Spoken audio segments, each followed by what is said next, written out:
आज की कहानी में पति के काम पर चले जाने के बाद पत्नी अपने यार को घर पर बुला लिया करती थी।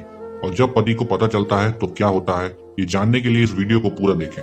दोस्तों, एक आम आदमी की पूरी जिंदगी काम करने में और घर वालों के लिए पैसे जोड़ने में निकल जाती है, जिसके कारण काम और पैसों के चक्कर में एक आम आदमी अपने घर परिवार को समय ही नहीं दे पाता। उसको ये भी नहीं पता रहता कि उसके काम पर चले जाने के बाद घर पर क्या होता है, बच्चे कैसे रहते हैं और पत्नी पूरे दिन क्या करती है। कुछ पता नहीं होता, जिसका फायदा कुछ लोग उठाते हैं। एक आदमी था जिसका रोज का यही काम था कि वो हर रोज सुबह 9 बजे काम के लिए निकलता था और शाम को 8 बजे तक घर पर आ पाता था। और सप्ताह में केवल एक दिन ऐसा होता था कि जिस दिन वो घर पर रहता था। कई साल से इसी तरह की दिनचर्या चल रही थी और उसको लगता था कि उसकी पत्नी उसके चले जाने के बाद बच्चों का ध्यान रखती होगी, पर ऐसा नहीं होता था। कई बार ऐसा हुआ था जब वो आदमी शाम को आकर बच्चों से पूछता था कि बेटा, आज दोपहर में क्या खाया। तो बच्चों ने उसको बताया कि आज मम्मी ने दोपहर में खाना नहीं बनाया था, हमने बिस्किट खाए थे। और जब ये बात वो आदमी अपनी पत्नी से पूछता था तो पत्नी कहती थी कि नहीं नहीं, बच्चे झूठ बोल रहे हैं, मैंने तो इनको खाना दिया था। पर उस आदमी को अपनी पत्नी की बातों पर विश्वास नहीं होता था, क्योंकि पहले भी कई बार बच्चों ने उसको बताया था कि आज उन्होंने खाना नहीं खाया है, बिस्किट खाए हैं। पति कभी कभी सोचता था कि बच्चे ऐसा क्यों बोलते हैं, लेकिन वो सोचता था कि बच्चे हैं, शायद भूल जाते होंगे। लेकिन वो आदमी कुछ दिनों से देख रहा था कि उसकी पत्नी के व्यवहार में बहुत अंतर आ चुका था, क्योंकि जब भी रात को सोते समय बिस्तर पर जब अपनी पत्नी को प्यार करने के लिए तैयार होता था तो उसकी पत्नी कुछ ना कुछ बहाना बनाकर उससे दूर जाने की कोशिश करती थी। कहती थी कि आज मन नहीं है, कि आज मेरी तबीयत खराब है।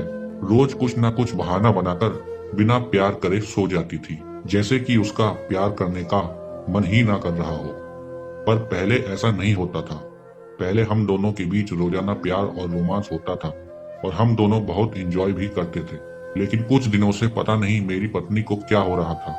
फिर एक दिन वो आदमी रोज की तरह अपने काम पर गया, पर काम पर जाने के बाद उसकी फैक्ट्री में एक आदमी की मौत हो जाती है, जिसके कारण मालिक फैक्ट्री को एक दिन का बंद करने का फैसला करता है, जिससे कि सब लोग उस मरने वाले आदमी को श्रद्धांजलि दे सकें। इसलिए सबकी दोपहर में ही छुट्टी कर दी जाती है और कह दिया जाता है कि सब लोग अपने घर जा सकते हैं। उस दिन वो आदमी बिना अपनी पत्नी को बताए घर पर दोपहर में पहुंच जाता है और जब वो आदमी चुपचाप घर पर पहुंचता है तो वो देखता है कि बच्चे एक कमरे में बैठे हुए बिस्किट खा रहे हैं। और जब वो पूछता है कि बेटा मम्मी कहाँ हैं, तो वो कहते हैं मम्मी अंकल के साथ कमरे में हैं। और ऐसा सुनते ही उसके पैरों तले जमीन खिसक जाती है। जब वो कमरे की ओर जाता है तो वो देखता है कि कमरे का गेट अंदर की तरफ से बंद है। वो आदमी अपने बच्चों से कहता है, बेटा मम्मी से कहो कि कोई आया है और आपको बुला रहा है।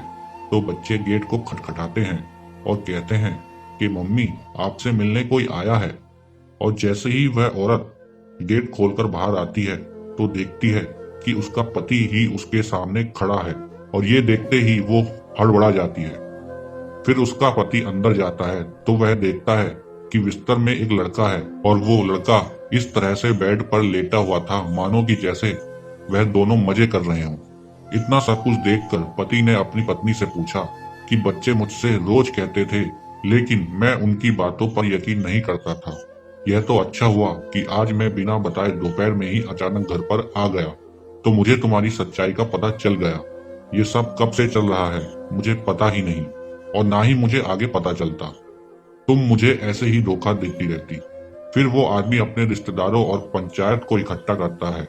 उसके बाद वो आदमी फैसला लेता है कि आज के बाद मैं पत्नी के साथ नहीं रहूंगा, मैं बच्चों के साथ अलग रहूंगा। और उसकी पत्नी चाहे जहां जिसके साथ जाना चाहे जा सकती है। और पंचायत भी यही फैसला लेती है कि वो औरत जिस आदमी के साथ बिस्तर पर पाई गई थी उसके साथ ही उसको शादी करा दी जाए और बच्चों को और पति को छोड़कर कहीं और रहने लगे। आज वो दोनों अलग अलग अपनी अपनी जिंदगी जी रहे हैं। दोस्तों, सबसे बड़ा दुख यही होता है जब कोई अपना अपने को धोखा देता है, उसकी जिंदगी से खिलवाड़ करता है। रिश्तों में विश्वास बनाने में कई साल लग जाते हैं, लेकिन टूटने में 1 मिनट भी नहीं लगता। आज की हमारी इस कहानी में ही देख लो कितनी जिंदगी बर्बाद हुई है। पत्नी की जिंदगी अलग बर्बाद हुई, पति की जिंदगी अलग बर्बाद हुई और बच्चों की सबसे ज्यादा जिंदगी बर्बाद हुई, जो कि नहीं होनी चाहिए थी। दोस्तों, वीडियो पसंद आई हो तो वीडियो को लाइक, शेयर और कमेंट जरूर करना और चैनल को सब्सक्राइब करके बराबर में बने घंटे के निशान पर क्लिक जरूर कर देना, जिससे कि जैसे ही मेरी अगली वीडियो आएगी उसका नोटिफिकेशन सबसे पहले आपके पास पहुंच जाएगा। मिलते हैं एक और नई कहानी के साथ, तब तक के लिए धन्यवाद।